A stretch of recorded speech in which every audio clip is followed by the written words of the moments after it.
guys! I'm Leilani Mendoza from Mitsubishi Pig-Abad. Please don't forget to like and share and subscribe my Go On TV channel. Guys, for today, gusto ko lang po i-share sa inyo, lalo na sa mga mag-a-apply ng car loan. Kasi usually, ang sinesend namin is online application. So, i-guide ko lang po kayo regarding this. Dito kasi sa namin, pag nag-online application po kayo, nililipat namin siya dito. So, yung mga nakalagay dito sa papel na to, yun din po yung nakalagay dun sa online application namin. So, usually, ang mga nakalagay dito is yung borrower's name o yung mismong maglo-loan ng car loan. Hinihingi po niyan is yung last name, first name, then middle name, birthday, and especially yung TIN number natin. And then yung mobile number dapat po tama.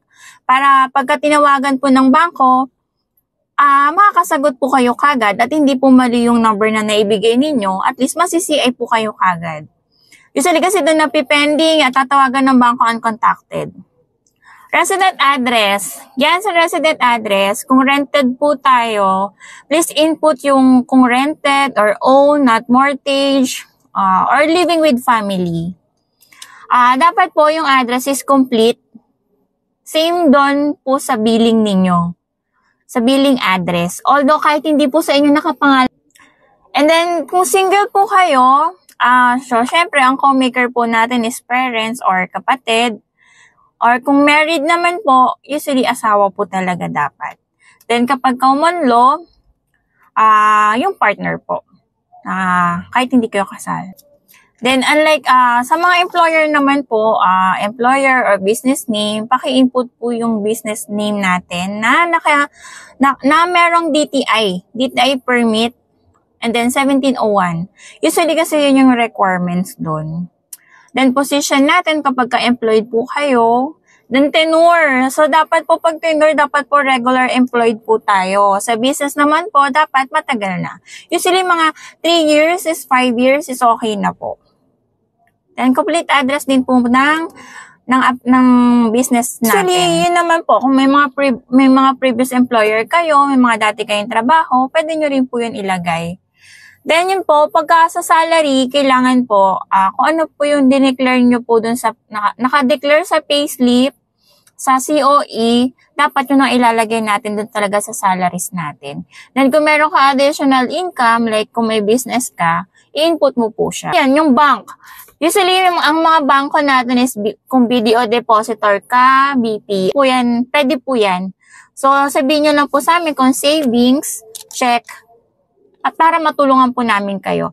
So, usually, humihingi kami ng bank statement. Kasi minsan, hinihingi rin po ng mga bangko. So, para makita o ma-proof na may capability yung income natin na makapag-monthly po tayo.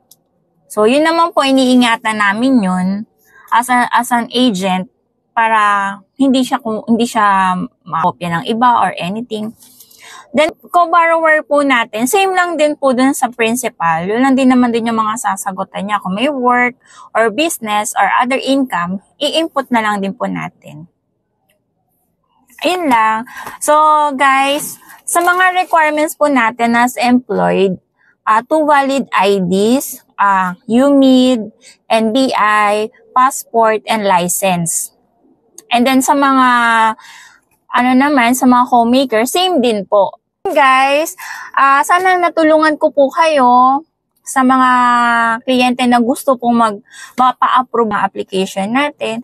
Then yung CMAP, sa CMAP naman po, sana wala po tayong CMAP para mapabilis yung process ng approval natin. Thank you guys. Like, share, and subscribe po yung channel. Go On TV.